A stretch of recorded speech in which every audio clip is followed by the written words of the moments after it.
आज पढ़ाना है वैदिक काल। क्या पढ़ाना है? वैदिक काल। वैदिक काल, वैदिक काल मीन्स जो पूरा पाषाण काल के बाद क्या आया था? ताम्र पाषाण काल।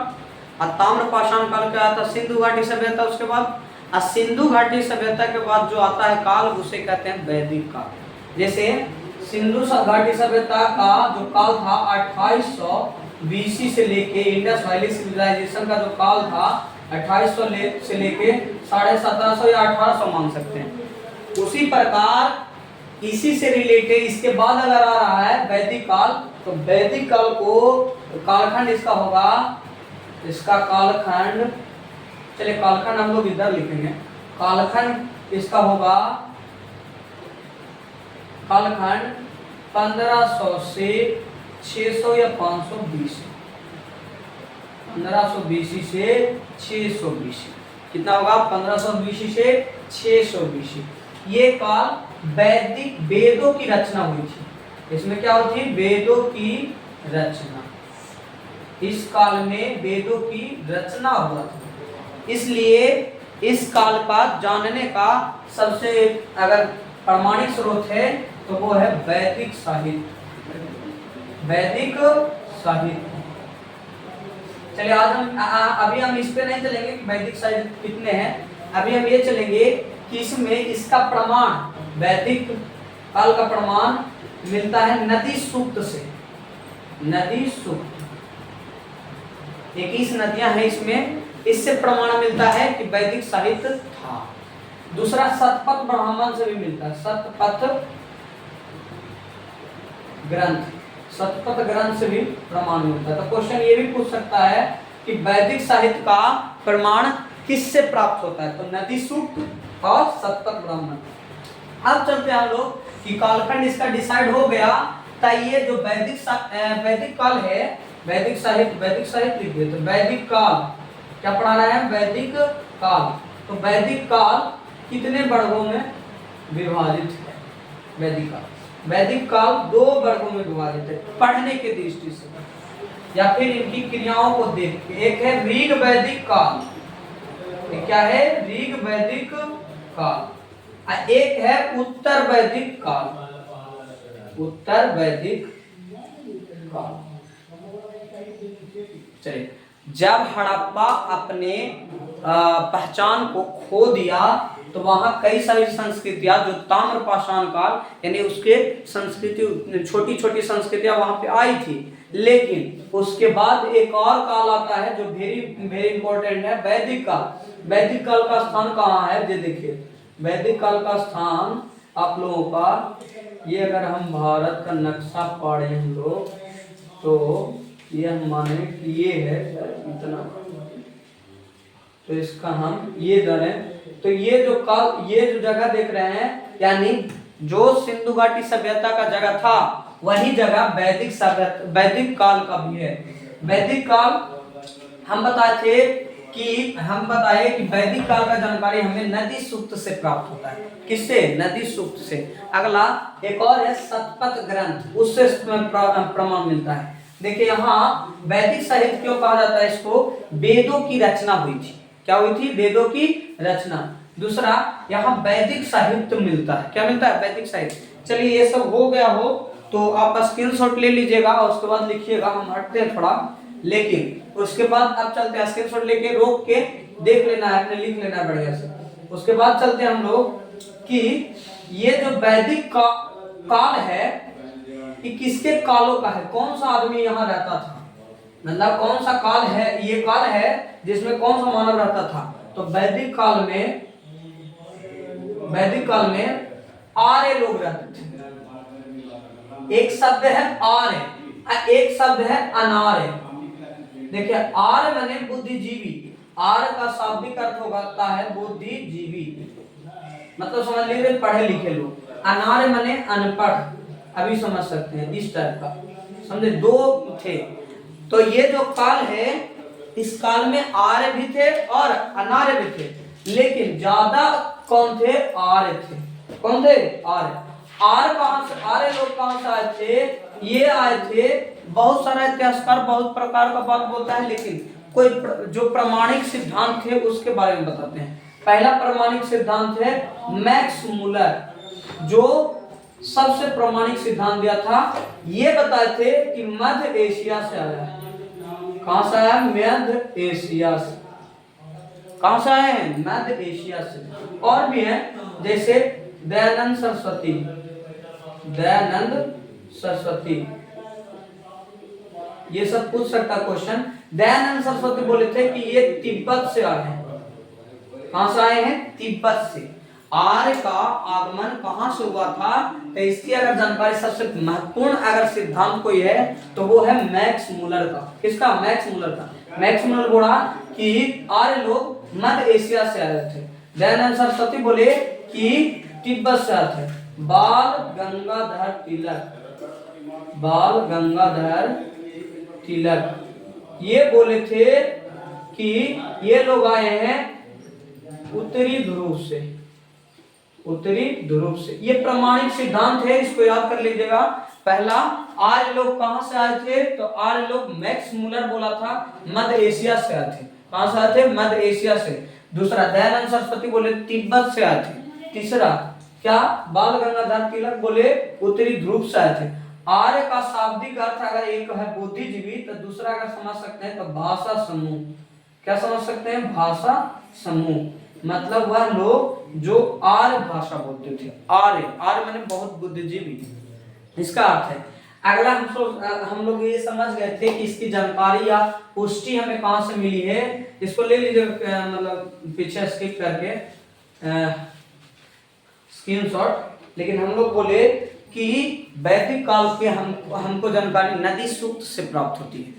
नदी सूक्त में 21 नदियां हैं। कुल नदी को तो नहीं लिखाएंगे, लेकिन नदी सूक्त में, नदी सूक्त जो है इसमें 21 नदियों में बहुत इंपॉर्टेंट नदियां हैं, जिसमें पहला सबसे वर्णित नदी है तो वह सिंधु नदी, सिंधु नदी। दूसरा कोई नदी है यमुना। यमुना का वैदिक साहित्य में लगभग 3 बार उल्लेख मिलता है। क्वेश्चन बार बार पूछता है कि यमुना का वैदिक काल में कितना बार उल्लेख मिलता है, उल्लेख, तो इसका 3 बार। गंगा जो हमारी नदी है इसका 1 बार उल्लेख मिलता है।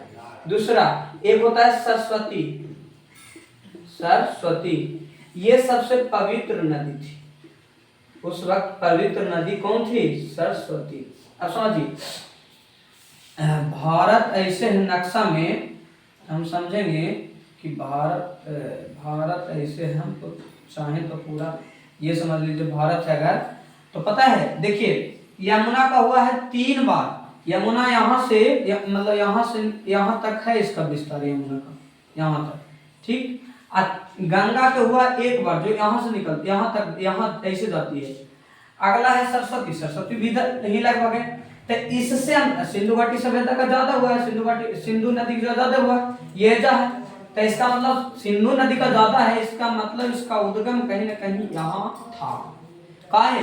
क्योंकि यहाँ गंगा है, गंगा में गंगा को सिर्फ 1 बार हुआ है, तो इसका मतलब पहचान कम है। इसका मतलब वहां नहीं रहते थे, एक बार कोई गया होगा तो उसका पहचान है।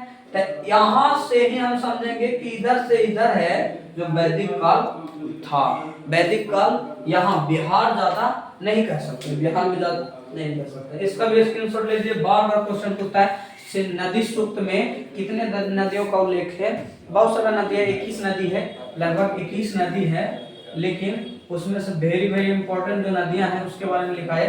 पहला सिंधु नदी, जो सबसे ज्यादा इसका उल्लेख है, सबसे ज्यादा उल्लेख, सबसे ज्यादा उल्लेख। दूसरा है यमुना नदी, यमुना नदी का 3 बार उल्लेख है। गंगा नदी, गंगा का 1 बार उल्लेख है। सरस्वती नदी, सरस्वती का सबसे पवित्र नदी, कौन नदी है? सबसे पवित्र नदी है। अगर हो गया हो तो स्क्रीनशॉट ले लीजिए। अगला क्वेश्चन चले हम लोग को पढ़ना है वैदिक सभ्यता, वैदिक साहित्य। क्या पढ़ना है? वैदिक साहित्य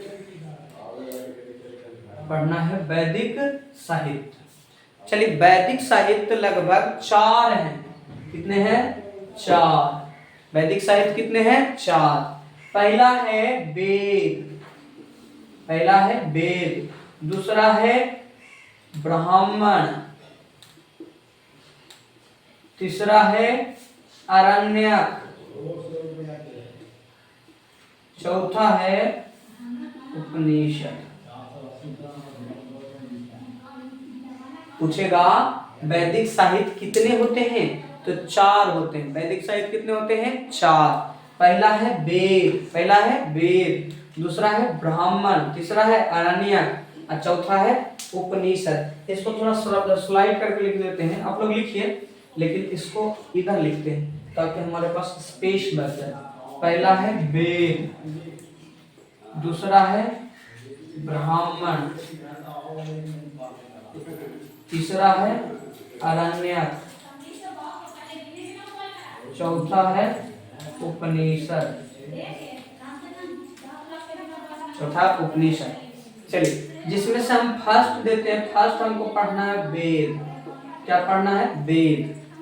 वेद क्या होता है? जिसमें लिखा गया हो कि कर्मकांड का सूत्र, जैसे हम लोग पढ़ते हैं, हम लोग सुने होंगे गायत्री मंत्र, ओम भूर्भुवः स्वः, पढ़े देखें सुने ना, तो वो है, वो वेदों में है। तो वेद में कौन वेद में है? वेद होते हैं लगभग कितना? 4। वेद कितने होते हैं? 4। पहला वेद है ऋग वेद, पहला वेद है ऋग वेद, दूसरा वेद है सामवेद, दूसरा वेद है सामवेद, तीसरा वेद है यजुर्वेद, यजुर्वेद, यजुर्वेद है। तीसरा क्या है? यजुर्वेद है। चौथा है अथर्ववेद, अथर्ववेद। चौथा क्या होता है? अथर्ववेद, अथर्ववेद। चलिए समझते हैं ऋग वेद किसको कहते हैं। इसमें मंत्रों का संकलन है, मंत्रों का संकलन। इसमें क्या है? मंत्रों का संकलन। थोड़ा सा रुक जाइए। ऋग वेद है, ऋग वेद में मंत्रों का संकलन है। मंत्र माने ऋचाएं, मंत्र का अर्थ होता है ऋचाएं, ऋचा रचना, ऋचा बना है रचना से। अगला समझिए, ऋग वेद में लगभग 10 मंडल पाए जाते। ये मंत्र है, ये 10 मंडलों में विभक्त है और 10 मंडल लगभग 1028 सूक्त में विभक्त है। ये 1028 10,580 ऋचा है, इसमें ऋचा, ऋचाएं। ये फैक्ट है, याद कर लीजिएगा। पहला है ऋग वेद में मंत्रों का संकलन है। क्या है? मंत्रों का संकलन। इसमें कितने मंडल होते हैं? 10 मंडल। इसमें कितने सूक्त होते हैं? 10 और 28 सूक्त। कितने ऋचाएं होते हैं? 10,580। इसको पढ़ने वाला या फिर इसके पुरोहित को कहा जाता है होत्री। पुरोहित जो होते हैं, पुरोहित को कहा जाता है होत्री। क्या कहा जाता है? होत्री। कोई प्रॉब्लम? ऋग्वेद समझ में आ गया। अगला सामवेद जो है, इसमें संगीत का प्रावधान है, संगीत, इसलिए इसको बोला जाता है संगीत का जनक। क्या बोला जाता है? संगीत का जनक। इसमें सामवेद में संगीत का जनक, ये संगीत का जनक है। इसके पढ़ने वालों को बोला जाता है उदात्री। क्या पढ़ा जाता है? उदात्री या उद्गाता, उद्गाता भी बोलते हैं। इसके पुरोहित को उदात्री कहा जाता है। इसमें संगीत का प्रावधान है। जे इससे ज्यादा फैक्ट नहीं, फैक्ट अगर कोई प्रॉब्लम हो तो पूछ लीजिएगा। लेकिन यजुर्वेद का क्या है? इसमें यज्ञ और कर्मकांड है, यज्ञ एवं कर्मकांड, यज्ञ एवं कर्मकांड का प्रावधान है।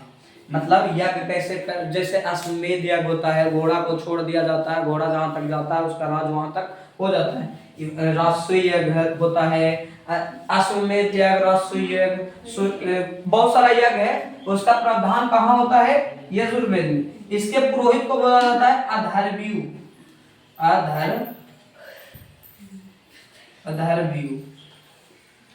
क्या बोला जाता है? अधर्व्यु। अगला है अथर्ववेद। अथर्ववेद में जादू टोना होता है, जादू टोना का प्रावधान है, जादू टोना, विवाह हुआ कराना। इसके जो पुरोहित को कहा जाता है ब्रह्मा। क्या कहा जाता है? ब्रह्मा। देखिए कुछ नहीं है, वेद कितने होते हैं? 4। पहला ऋग्वेद। ऋग्वेद किसको कहते हैं? में ऋग्वेद में क्या होता है? मंत्रों का संकलन है। सभी में मंत्रों का संकलन है, लेकिन ऋग्वेद में क्या है? मंत्र, ऋचाएं हैं। ये ऋचाएं कितने हैं? 10 मंडल में विभक्त है। कितने सूक्त है? 1028 सूक्त है। क्या कितने ऋचाएं हैं? 10 और 580। इसके पुरोहित को क्या कहते हैं? होतरी। सामवेद क्या होता है? संगीत का जनक है। संगीत का जनक किसको कहा जाता है? कौन सा वेद को? तो सामवेद को। इसके पुरोहित को कहते हैं उदात्तरी या उद्गाता। यजुर्वेद में क्या होता है? यज्ञ और कर्मकांड का उल्लेख किया गया है यजुर्वेद में। इसके पुरोहित को क्या कहा जाता है? अथर्वयु। अगला अथर्ववेद क्या है? अथर्ववेद। अथर्ववेद क्या होता है? जादू टोना का प्रावधान है। इसके पुरोहित को क्या कहा जाता है? ब्रह्मा। देखिए अब इधर ध्यान दीजिएगा, तब इसका पूरा समझ में आ जाएगा। वेद किसको कहते थे? जहां मंत्रों का संकलन है या फिर ऋचाओं का संकलन है। अलग अलग वेद का अलग अलग काम है। उसी प्रकार ये वेद में सिर्फ और ऋचाएं लिखी गई थी, मंत्र लिखा गया था। इस मंत्र का विस्तार दिया गया था ब्राह्मण ग्रंथ। ब्राह्मण में कुछ में ब्राह्मण ग्रंथ, यानी हर एक वेद का अलग अलग ब्राह्मण होगा। आरण्यक अलग है, उपनिषद अलग है, लेकिन ब्राह्मण रिलेट करता है किससे? वेदों से। तो कल इसका ब्राह्मण चलेंगे। आज भर इतना ही। आज भर के लिए good luck and daily class करते रहिएगा बस।